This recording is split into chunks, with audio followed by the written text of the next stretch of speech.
Somewhere out there, among the icy walls of the Himalayas, the wind howls like a living thing. The local Sherpas say it's him, the Yeti. Not a monster, not a legend, a neighbor, a spirit of the mountains, a keeper of secrets. In the 20th century, these peaks drew not only climbers, but scientists, reporters, and soldiers, each with their own truth, each hoping to look into the eyes of a creature that should not exist. But the higher they climbed, the more the line between myth and science began to fade. This is the story of the search for the Yeti, and of the people who challenged not a beast, but their own fear of the unknown. It is the year 1951. Mountaineer Eric Shipton lifts his camera. In the viewfinder, a footprint nearly 36 centimeters long, 5 toes, a huge big toe set wide apart. The track leads upward across a glacier at roughly 6,000 meters, a place where no bears live, a place where no people walk. Shipton takes the picture. Soon it will appear in newspapers and spread across the world, turning the Yeti into a global conversation. Scientists will call it a hoax, skeptics, a hallucination, and the local people will shrug and say a single word: Yeti. But to understand what happened on that day on the Menlung Glacier, we need to go back to where it all began, to the mountains humanity never considered home, the Himalayas, the roof of the world, 8,000 meters of ice, stone, and thin air. Here the temperature drops to -40. Here the wind tears tents away like leaves. Here every step can be your last, and still people come for centuries, not for gold, not for glory, for something else, for the stories whispered by elders beside village fires at the foot of the peaks. The Sherpa, the people who live in the shadow of these summits, know the rules. Don't shout at night. In the morning, leave a bit of rice at the entrance of a cave. If you hear a howl, don't look back. That's not the wind. That's the Mygo, the wild man, the master of the snows. Europeans first heard these tales in the 19th century and smirked. British officers jotted them down like curiosities in their notebooks. Scientists shook their heads. Primitive superstition. But when night fell and the camp went silent, even skeptics listened closely to the sounds outside their tents. Because the Himalayas are a boundary, and at the edge between civilization and the unexplainable live creatures you won't find in any zoology textbook, in Tibetan monasteries hang ancient scrolls. They show figures covered in red-brown hair. They stand upright, but they are not human. The faces are too flat, the arms too long, the heads shaped like cones. The monks say these are the Mite, the man-bear. He won't strike first, but anger him, and you won't escape. Faster than a deer, quicker than a mountain goat. The locals don't fear the Yeti. They simply accept that he is real as snow, as real as wind, as real as hunger at altitude. But to the rest of the world, the Yeti is an enigma, impossible, absurd, a creature that cannot exist. And that is exactly why, for an entire century, thousands of people have risked their lives to prove the opposite. So, who is he truly? A relic primate? An unknown kind of bear? Or something science has no name for yet? He is a being caught between human and beast, between myth and fact. And from this moment on, the search for the Yeti becomes a mirror held up to the searchers themselves. It is the year 1832. Brian Houghton Hodgson, the British resident of Bengal, sits at his desk in Kathmandu. In front of him lies a report from a Nepali guide. The note is brief, yet Hodgson reads it for the third time. The guide swears that on a high pass in eastern Nepal, he saw a creature, tall, covered in dark hair, moving on 2 legs like a human. But the moment it noticed him, it bolted and vanished into the rhododendron thickets with a speed any deer would envy. Hodgson is a man of science. He has described dozens of Himalayan birds and mammals. But this? In his journal, he writes a cautious guess. Perhaps an orangutan. Even though orangutans live thousands of kilometers away, deep in the rainforests of Borneo. The next account arrives 20 years later. It is the year 1889. Major Lawrence Waddell, a military doctor and explorer, is climbing toward a glacier in Sikkim. At roughly 5,000 meters, his guides suddenly freeze. Waddell looks down. In the snow stretches a line of tracks, huge, 5-toed. They run along the edge of a precipice, straight toward a cliff wall where the trail simply ends. The guides whisper, Kanchenjunga Raksha, the demon of Kanchenjunga. Waddell pulls out his notebook and sketches the prints. Later, he sends a report to the Royal Geographical Society. His conclusion is careful, most likely the marks of a large bear, distorted by sun and melting snow. But his guides shake their heads. A bear does not walk upright for several kilometers, and it does not climb sheer cliffs. By the end of the 19th century, dozens of such stories have stacked up. Traders crossing the high passes speak of red-haired giants taller than 2 meters. Hunters describe cries in the night, neither the howl of a wolf nor the roar of a bear. Something in between, something disturbingly human. In the year 1899, a Tibetan Lama in the Rongbuk Monastery shows an English traveler an old drawing. It is 3 centuries old. It depicts a figure covered in fur, a cone-shaped head, long arms.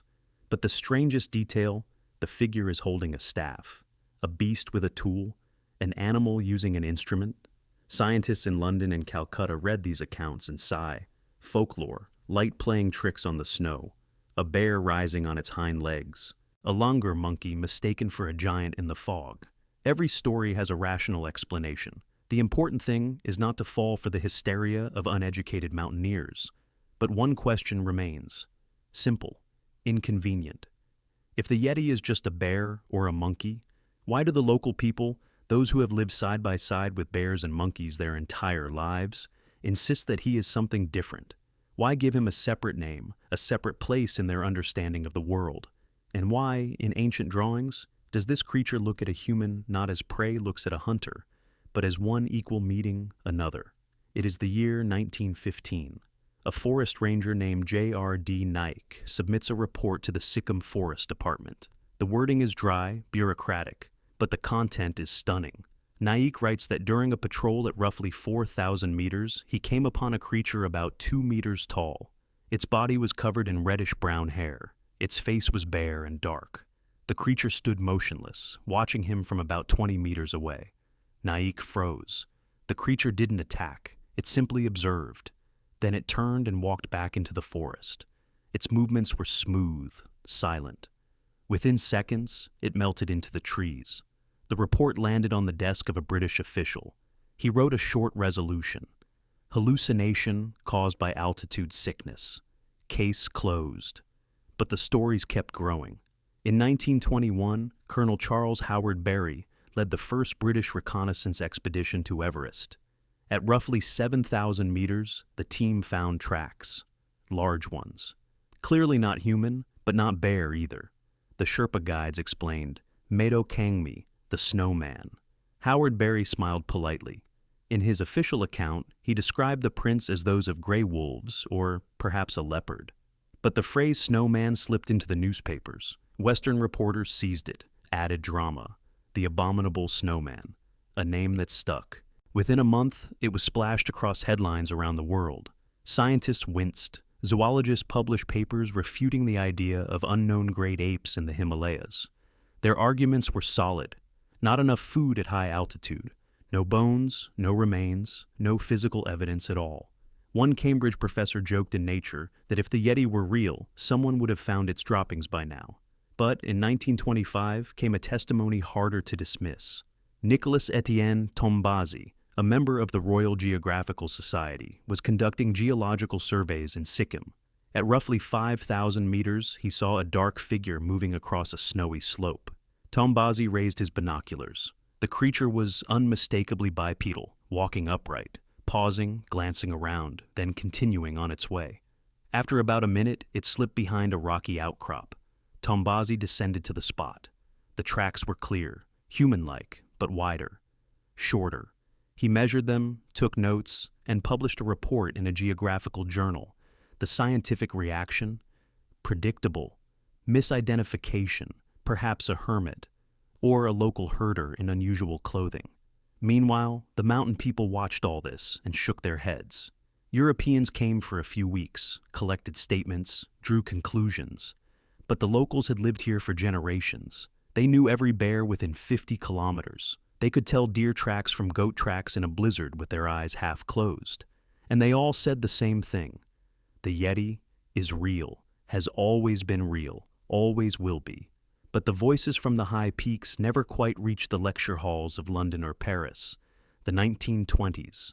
The world is looking up.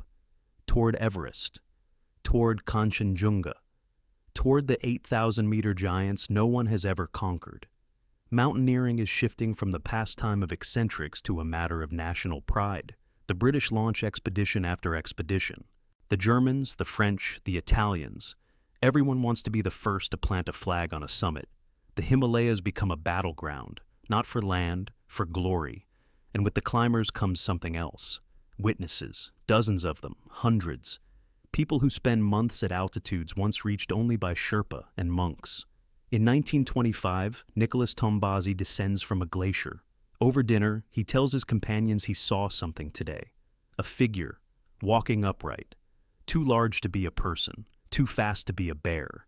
His teammates laugh it off, but 2 days later, another climber finds tracks, the same kind. And the laughter fades.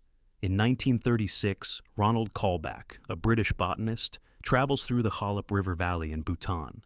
Altitude, roughly 3,000 meters. He is studying plant life when his guide suddenly freezes. In the snow lie footprints, fresh ones, about the size of a human palm, but wider, 5 toes, clearly defined, leading from the forest toward the cliffs. Kaulbach takes out a tape measure. He measures. He writes. The prints are about 23 centimeters long and 15 wide. The stride is roughly 1 meter 20. The guide whispers, "Migoi, do not touch." Kaulbach takes photographs, then publishes a short note in the Journal of the Bombay Natural History Society. The scientific response is predictable, a langur, or a sloth bear, but the tracks keep showing up. In 1937, Frank Smythe's Everest expedition sets camp at roughly 6,000 meters. At dawn, Smythe steps outside and freezes. A line of tracks crosses the glacier. The prints are huge, deeply pressed into the snow. They run straight uphill. Smythe is an experienced climber. He knows the tracks of every creature in these mountains. These match none of them. He takes a series of photographs. They will become some of the most debated images in the history of cryptozoology. By the late 1930s, the Yeti has outgrown folklore. Serious newspapers write about it. The Royal Geographical Society discusses it. Even researchers begin to allow for the possibility. Maybe there really is something up there? Altitude changes the rules. At 6,000 meters, only a handful of species survive. Bears do not climb that high. Monkeys do not live there.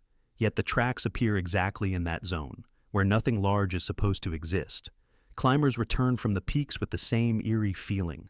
Something is watching them. From crevices, from behind rocks. They never see the watcher, but they feel the gaze, constantly. The Sherpa nod. We told you. He is there. He has always been there. You have simply climbed high enough to enter his world. It is the year 1937. A British expedition led by Sir John Hunt, along with the separate observations of Frank Smythe, records unusual chains of tracks in eastern Nepal and on the approaches to Everest. Altitude, about 6,300 meters. The snow is fresh, untouched. On the morning of June the 13th, Smythe steps out of his tent to check the equipment, and he sees them. The tracks, a clean line of footprints stretching across the glacier. They run in a straight path, steady, as if whoever made them knew exactly where they were going. Smythe calls for Shipton. The 2 mountaineers kneel beside the prints, studying them closely. Each one roughly 30 by 20 centimeters, 5 toes. A big toe set slightly apart, like a human's. But the proportions are different. The foot is wider, the heel pressed deeper into the snow. Smythe lifts his Leica, takes several shots, sets his ice axe beside the tracks for scale, fires the shutter again and again. The photographs travel back to America with the expedition. Newspapers run them on front pages. The Times writes, "At last, evidence of the mysterious Himalayan creature." But the excitement doesn't last. Zoologists from the Natural History Museum examine the images.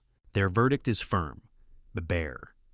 Specifically, the Himalayan brown bear. When it rears up and walks on its hind legs, the prints become distorted, creating the illusion of something human-like. A reasonable explanation, a tidy one. Except for one stubborn detail. The tracks in Smythe's photographs climb straight up the slope, toward the zone of the permanent snow, a place where temperatures never rise above -20, even in summer, a place with no vegetation, no prey, nothing that would draw a bear that high. Himalayan brown bears live at elevations up to about 4,000 meters, at most 4.5. But these tracks were found at 6,300. Smythe would later write in his memoirs, "I have seen hundreds of bear prints. These were not theirs." November 8, 1951, the Menlung Glacier in western Nepal, an altitude of 6,000 meters. Eric Shipton, a legendary climber, a man who had roamed the Himalayas in every direction, is leading a reconnaissance expedition toward Everest. He moves through fresh snow alongside Michael Ward, the team's doctor. And then, suddenly, they both freeze in place. Right in front of them lies a footprint, a single one.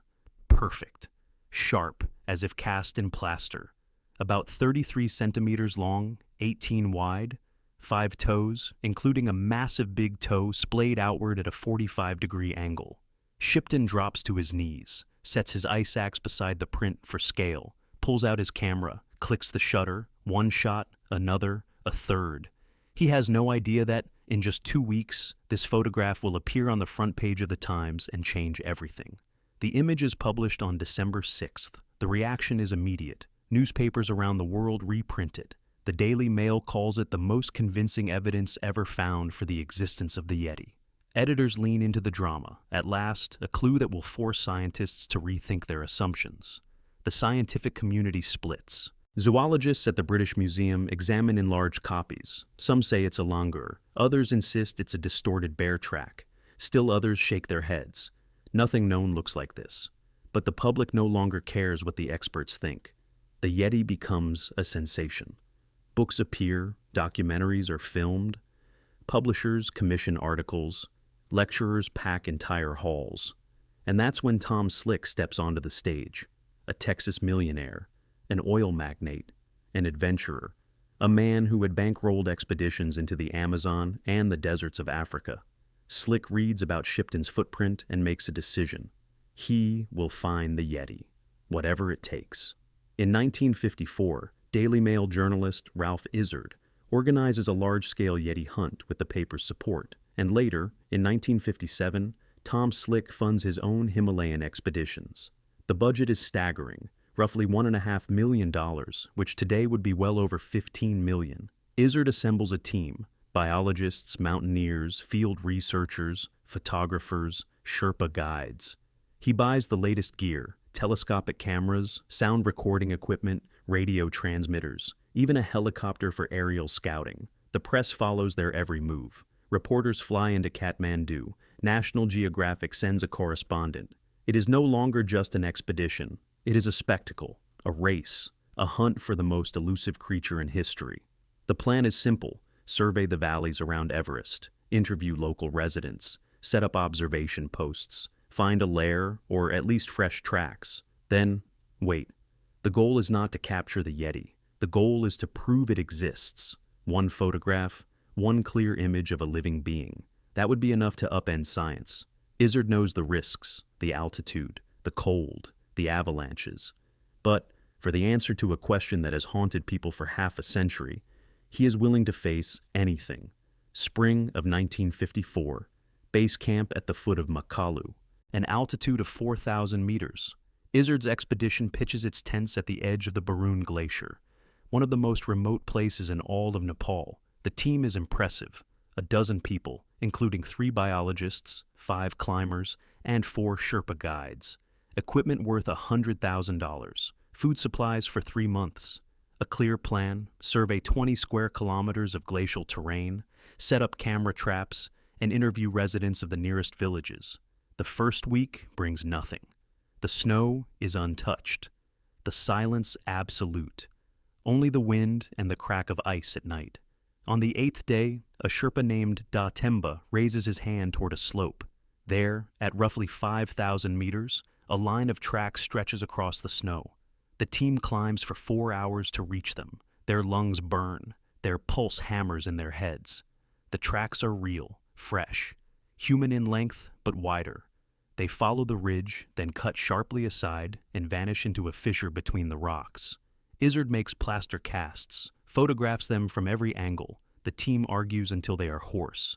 Gerald Russell insists, "Not a bear. A bear's claws leave scratches ahead of the print, and there are none here. Climber Peter Byrne pushes back. Maybe an old track warped by wind and sun. The argument never finds an answer. Another 2 weeks pass. The team surveys valley after valley. They find tracks 3 more times, each time at extreme altitude, each time in places with no water, no food, no shelter. Each time the prints end abruptly at rock walls or fade out on open ice, where the wind erases everything in a matter of hours. The cold starts to take its toll. Nighttime temperatures drop to -30.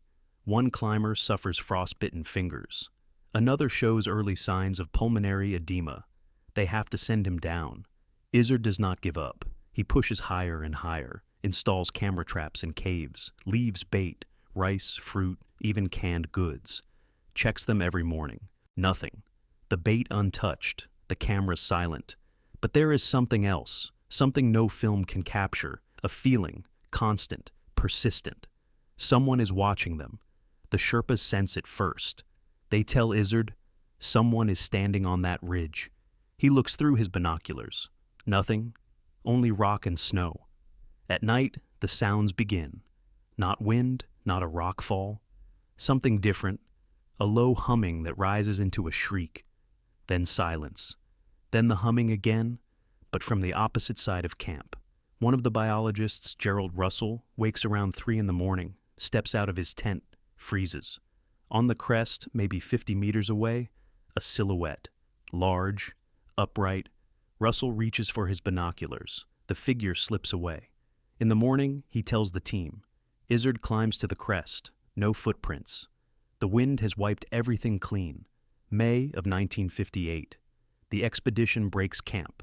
The result?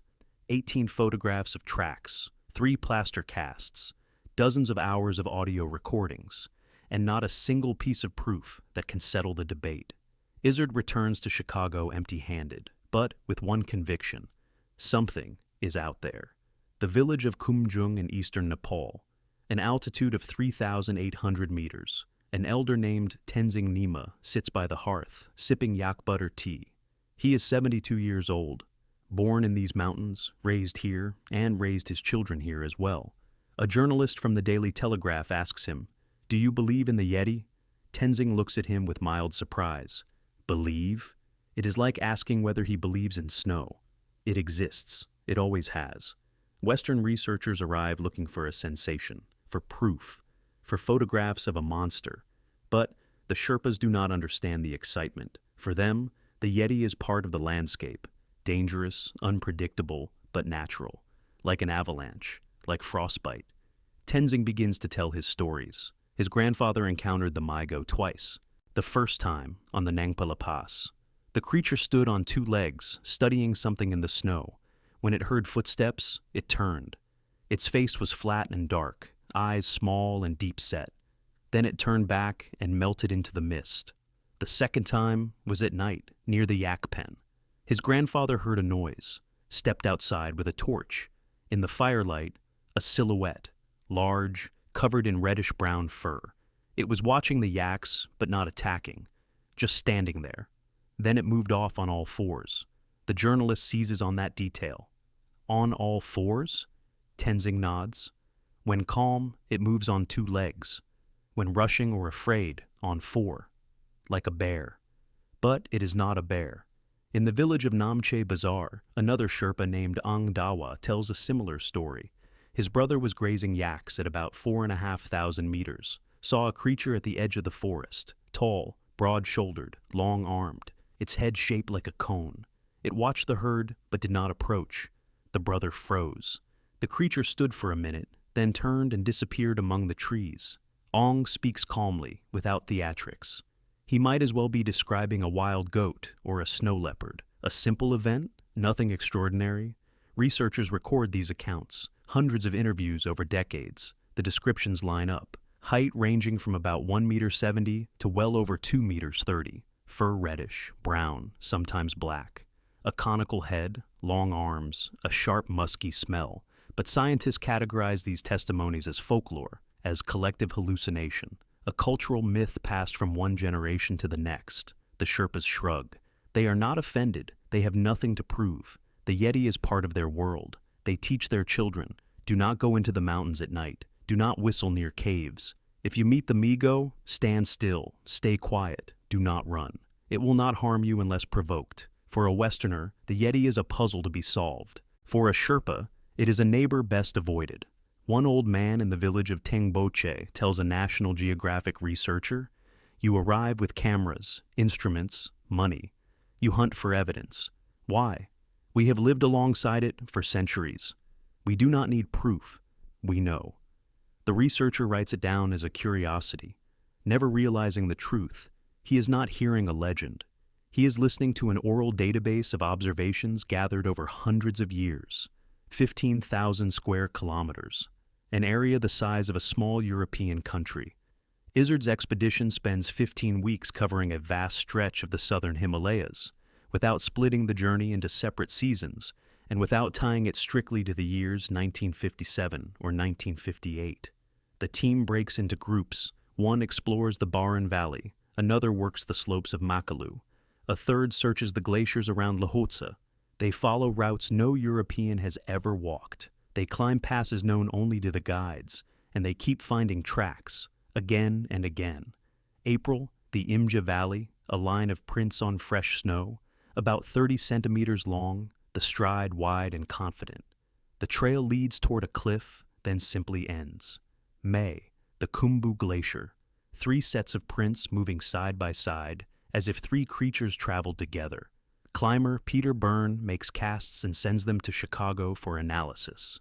2 months later, the results arrive. The shape and details match no known species, not a bear, not any primate. June, the Nangpa La Paz. A guide named Mingma Tsering wakes in the night to a sound, deep, resonant. Not a roar, not a howl. Something between muttering and a whistle. The sound comes from the northern slope. Mingma wakes the others. They listen. The sound repeats 3 times. Then silence. At dawn, they climb toward it. No tracks. The wind erased everything overnight. July, the team sets camera traps in a dozen locations. Motion-triggered units designed to capture anything large that comes near. They check them once a week. After a month, there are hundreds of activations. On the film, deer, mountain goats, porcupines, and once, a snow leopard. Not a single image of a Yeti. August, biologist George Agagino finds a tuft of hair caught on a shrub near a cave at 5,000 meters. The hair is coarse, reddish-brown. He seals the sample and sends it to a Princeton laboratory. The answer comes back: Himalayan goral, a type of mountain antelope. Disappointment grows. The team is exhausted, physically and mentally. One climber goes down with altitude sickness. Another breaks his leg crossing a crevasse. Food supplies run low, but the tracks keep appearing, every week, in different places, at different elevations, always fresh, always identical in shape, and always gone before the team can set up proper surveillance. September, the final month. Izzard decides to focus on a single valley, Honku. The team establishes a permanent camp. They maintain round-the-clock watches, binoculars trained on the slopes. At night, the sounds return, almost every night. Sometimes close, sometimes far. A hum, a whistle. Once, something like a raspy laugh. But no one sees anything. October, the expedition breaks camp. The final tally. 120 photographs of tracks. 23 plaster casts. 80 hours of audio recordings. 15 hair samples, all from known animals. No body, no skeleton, no lair, not even a single dropping sample they can identify. Izzard returns to America with a bitter realization. If the Yeti exists, it is the finest tracker on Earth, able to vanish and leave only questions behind. In the Himalayas, many things disappear: warmth, oxygen, strength. But the most unsettling loss of all is the certainty that you still know what it is you are searching for. The monastery of Kumjung in eastern Nepal, an altitude of 3,800 meters. In the main hall, behind an iron-barred gate, a relic is kept, a Yeti scalp. The monks call it Yeti, the wild man. The scalp rests in a wooden chest, wrapped in silk. Pilgrims have come here for centuries to touch the sacred object. It protects the village from misfortune, brings luck to climbers before their ascents. 1960. Sir Edmund Hillary, the first person to stand on the summit of Everest, arrives in Kumjung with an unusual request. He wants to study the scalp, not out of disrespect, for science. The monks refuse. The relic never leaves the monastery. Never. Hilary insists, offers compensation, a new school for the village, repairs for the temple. The monks deliberate for a week. Finally, they agree, but on one condition. The scalp must return in 6 weeks. Hilary carries the artifact to London. Along the way, it travels under armed guard, treated like a national treasure. In London, specialists at the Natural History Museum examine it. The shape is unusual, conical, larger than a human skull. The hair coarse, reddish-brown, about 15 centimeters long. Experts take samples, run microscopic analyses, compare the fibers to the hair of known animals. After 3 weeks, the verdict comes in. The scalp is a forgery, sewn from the pelt of a serow, a Himalayan mountain antelope. The stitching is expertly hidden, but it is there. The age of the object, roughly a century and a half. Hilary returns the scalp to the monastery. The monks receive it with gratitude. The news of the analysis does not trouble them. For them, the relic's sacred power does not depend on its biological origin. It is a symbol, a memory, a link to their ancestors. But the Kumjung scalp is not the only artifact. In the monastery of Pangboche lies another relic, a Yeti hand, mummified, 3 fingers, the skin dark and shriveled. The monks claim it is 4 centuries old. The so-called Yeti hand of Pangboche, when examined closely, turns out to be a construction, bones of a human and a primate wired together, crafted deliberately rather than preserved from any unknown creature. Analyses confirm it. A composite human bones and ape bones joined with wire. No convincing evidence of anything undiscovered. The story of the hand brings no proof and only deepens the skepticism of researchers.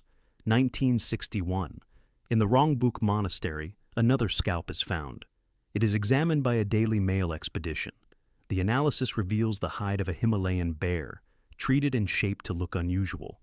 Each artifact turns out to be either a fabrication or the remains of a known animal.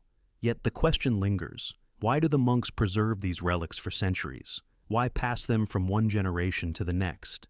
Either it is a conscious creation, a crafted belief, kept alive for the sake of faith, or it is a memory of real encounters embodied in symbols when no true remains could be found. Which truth is harder for humanity to face? Learning that a sacred relic is counterfeit, or dismantling a myth that has held an entire culture together for centuries? London, 1961.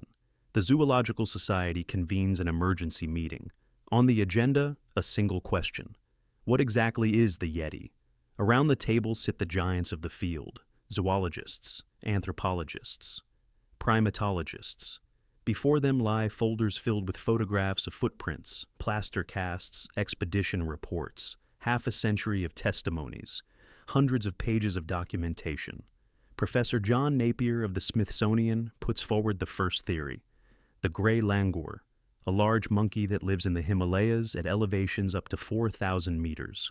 When a langur rises onto its hind legs, and they do that, it can stand nearly 1.80 meters tall. In fog or poor visibility, it could easily be mistaken for a humanoid figure, a logical idea.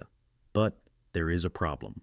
Yeti tracks are found at 6 and even 7,000 meters. Langurs do not go that high. Too cold, no food, no shelter.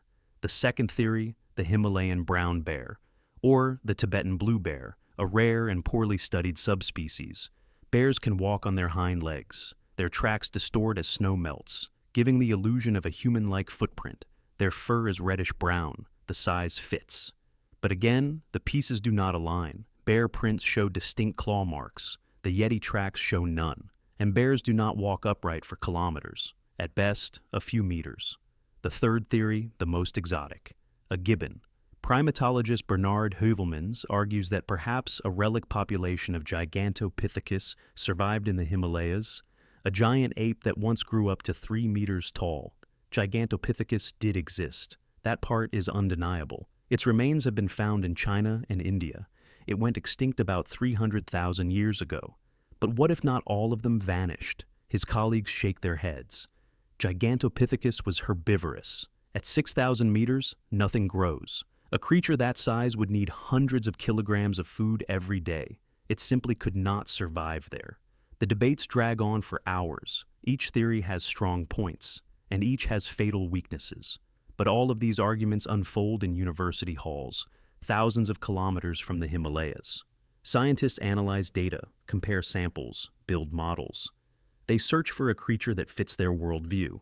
Meanwhile, in the villages at the foot of the mountains, Sherpas sit by their hearths and shake their heads. They hear about these theories. Langur, bear, gibbon. An elder in Namche Bazaar tells a journalist, "You are trying to force the Yeti into a cage built from your own knowledge. But it is not an animal from a textbook. It is the spirit of this place, the guardian of the boundary between our world and the world of the mountains. The conflict runs deeper than it seems." This is not a dispute over a biological species. It is a clash between two ways of understanding reality. Western science demands specimens, measurements, classifications. Local knowledge relies on experience, intuition, the memory of generations. Scientists say, "Prove it." The Sherpas answer, "Why? We already know." And in that gap, truth gets lost. Not because it does not exist, but because the tools used to measure it may never have been meant for this task. May 29, 1953. Edmund Hillary and Tenzing Norgay stand on the summit of Everest, the first humans in history to do so. Hillary looks down at the clouds blanketing the Himalayas. He has reached the highest point on Earth, proven that a person can accomplish the impossible. 7 years later, that same man returns to the Himalayas.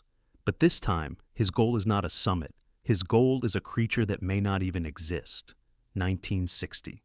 The World Book Encyclopedia, an American publishing giant, funds a large scientific expedition.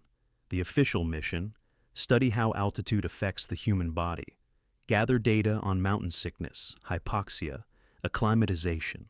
The unofficial mission: settle the Yeti question once and for all. Hillary agrees to lead the expedition, not because he believes in the creature, quite the opposite. He is a skeptic to his core, but he is tired of the frenzy. Newspapers chasing sensational stories, charlatans cashing in on gullibility. It is time to bring clarity. 10 scientists join the team: physiologists, zoologists, anthropologists, climbers, doctors. The equipment is state-of-the-art: portable labs, cameras, radios, oxygen tanks. The expedition arrives in Nepal in September. They set up base camp in the Rolwailing Valley, a remote region near the Tibetan border. Altitude: 3,500 meters. From here, dozens of trails lead upward into high alpine terrain. The plan is precise. Phase 1. Interview local residents. Collect every account from the past decades. Record descriptions, locations, details. Phase 2. Field work. Visit the places where tracks are most often seen. Set camera traps. Gather biological samples. Phase 3. Analyze artifacts, especially the scalp from the Kumjung monastery.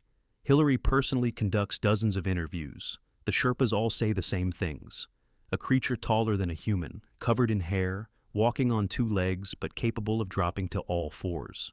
Rarely seen. Tracks found often. One elder from Kumjung recounts how his father met the Yeti face to face in the 1920s. The creature stood by a river, drinking. His father froze. The Yeti looked at him, turned, and walked into the forest. No aggression, just 2 living beings crossing paths in the mountains. Hillary writes everything down, but with each interview, his skepticism only grows. The descriptions are too vague, the details inconsistent. One says the fur is reddish, another claims it's black. One says 2 meters tall, another says 3. These are not eyewitness statements. They are a centuries-long game of telephone, but there is one detail he cannot shake. Every Sherpa, absolutely everyone, speaks with complete certainty. No hesitation, no qualifiers. They know the difference between a bear and a monkey. They have lived their entire lives in these mountains, and they insist the Yeti is not a bear, not a primate, something else. Hillary studies the map. Ahead lie months of work, hundreds of kilometers of trails, dozens of possible sites. The man who conquered Everest does not fear altitude, but he is beginning to fear the answer he might find, or fail to find. October of 1960. Hillary's expedition sets up its field operations. The team splits into 3 groups, each assigned to a stretch of land covering roughly 500 square kilometers. The first group surveys the slopes of Amadablam. The second moves through the Imja Valley. The third works the high passes between Nepal and Tibet. They place trail cameras in 23 different spots: caves, paths near water, the tree line. November. The first month brings nothing but disappointment. The cameras catch deer, mountain goats, foxes, and once, a snow leopard. Not a single frame that could be read as a sign of the Yeti. They find tracks 3 times. December, on the Mingbo Pass, a line of prints in fresh snow, each about 28 centimeters long. The shape is odd, wide with splayed toes, but up close, the edges look warped. Sun has melted them out. What seemed like 5 distinct toes turns out to be the softened edges of one large print. Zoologist Marlon Perkins makes a cast. He compares it with known bear tracks, a match of about 70%. His conclusion, a bear standing upright. January of 1961, in the Khumbu Valley. A guide named Ong Tsering finds strange marks near a glacier. They don't look like footprints, more like handprints. 4 fingers, a thumb set apart, each roughly 30 centimeters long. The team climbs to the site. The prints run along a deep fissure, then angle sharply toward a rock face and vanish, as if something had climbed straight up the wall. Hillary takes photos, measures everything, then looks at the cliff. About 2 meters up, there's a narrow ledge. Easy to imagine a large ape pulling itself onto it, or a bear. Himalayan bears climb trees, why not rock? But the locals shake their heads. Not a bear, not an ape, him. February brings the turning point of the expedition. Hillary receives permission to take the fabled scalp from the Kumjung monastery. The artifact is packed into a special container, carried through India to London, then to Chicago, then to Paris. In every city, new experts join in: biologists, anthropologists, forensic specialists. They examine the hairs under microscopes, run spectral analysis, compare the samples with museum collections. The results arrive in March. A unanimous verdict. The hide is from a siro, a Himalayan antelope, the hairs trimmed and stitched by hand, the conical shape crafted artificially, likely stretched and dried over a wooden mold. Its age, around 200 years. Hillary publishes the findings in a report for the World Book Encyclopedia. The headline is understated. Scientific investigation does not confirm the existence of the Yeti. The press reacts immediately. The Times declares the legend is debunked. National Geographic is more cautious. No evidence found, but the question remains open. For the scientific community, the case is closed. The Yeti is a myth, an overlap of misidentified animals, cultural tradition, and the human desire for the extraordinary. But in the villages of the Himalayas, nothing changes. The Sherpas just shrug. The scalp, sure, that was a fake. But the Yeti itself, he has not gone anywhere. He was here before the expedition. He will be here after. An old man in Kumjung tells Hillary before he leaves, "You search for proof, but you searched in the wrong place. The Yeti doesn't live in museums. He lives where the trails end." Hillary listens, nods politely, and leaves the Himalayas with a lingering sense of unfinished business. He proved the scalp was counterfeit, but did he prove the Yeti isn't real, or did he simply prove that he failed to find him? April of 1961. Hillary returns to New Zealand. Reporters crowd him at the airport, all asking the same question. Does the Yeti exist? Hillary answers plainly. After 7 months in the field, hundreds of kilometers on foot, dozens of interviews, and rigorous scientific tests, there is no convincing evidence for an unknown great ape living in the Himalayas. Newspapers run with the headline, "The legend of the abominable snowman is gone for good." The scientific world breathes a sigh of relief. At last, someone with authority has drawn a final line. The Royal Zoological Society issues an official statement. The Yeti phenomenon can be explained by a mix of factors: misidentified animals, optical distortions, cultural beliefs, and commercial hype. The leading candidates for the Yeti are the Himalayan brown bear, the Tibetan blue bear, and the gray langur. Depending on the distance, the light, the weather, any one of them could be mistaken for a human-like figure. The tracks: melt distortion. Snow softens under the sun, the edges blur, and a normal print starts to look bigger and strangely humanoid. Experiments show that a bear track left in sunlight for 6 hours expands by about 30% and rounds out noticeably. The nighttime sounds, wind in the deep valleys, can generate low-frequency vibrations. The human ear picks them up as moans or wails. Add a bit of echo, and you get a haunting chorus. For academic science, the case is closed. Zoology textbooks stay exactly as they are. The Yeti is moved into the realm of cryptozoology, pseudoscience, chasing creatures that do not exist. But there is one problem. No one told the Sherpas. In the village of Kumjung, the elder Tenzing Nima hears about the expedition's conclusions. He chuckles. So, Hillary did not find him. Well then, many others did not find him either. In Namche Bazaar, the guide Eng Dawa keeps telling trekkers, "Do not wander into the mountains at night. That is where the Migo roam." The tourists take pictures, smiling politely. Local color, nothing more. In the monastery of Pangbochi, the monks place the scalp back where it belongs. Pilgrims come to bow before it. They do not care what it is made of. They care what it represents. Years pass. The expeditions fade out. Funding dries up. The Yeti slowly becomes a tourist draw. Souvenir shops sell figurines. Guest houses call themselves Yeti Lodge. Breweries make Yeti beer. But the tracks keep appearing. In 1970, British climber Don Willens spots a dark figure on the slopes of Annapurna. In 1986, the Italian explorer Reinhold Messner encounters a large creature in the Zanskar Valley. In 2007, a Japanese team finds a line of prints at an altitude of 5,000 meters. Each time, scientists explain it away. A bear, an ape, a trick of the light. Each time, the Sherpas shake their heads. They have seen bears. They have seen apes. This was not that. For science, the absence of evidence is the evidence of absence. If you cannot capture it, photograph it, study it, then it does not exist. But the mountains follow a different logic. If something leaves prints, makes sounds, gives you the sense that you are not alone, then it is there, even if unseen, even if untouchable. Sometimes the lack of proof does not prove the creature is not real. It only proves that it knows how to remain hidden. The Himalayas. Today, the same peaks, the same wind, the same snow that fell 100 years ago. When British officers first heard whispers about the wild man of the mountains, climbers still push toward the summits. Travelers still come chasing adventure. Scientists still study the life that clings to these slopes. But the question of the Yeti no longer echoes through scientific journals. It has slipped into the shadows, become folklore, a tourist legend.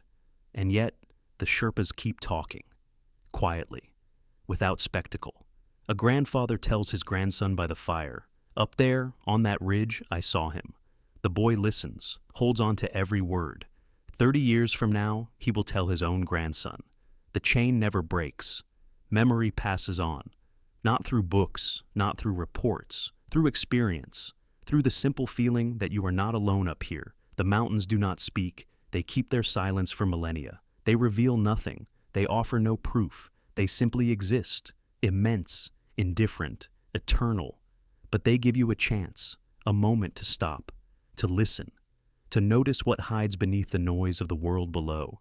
Maybe the Yeti is real, a relic primate, surviving against all odds in one of the harshest places on Earth. A creature that learned to avoid humans the way humans learn to avoid avalanches.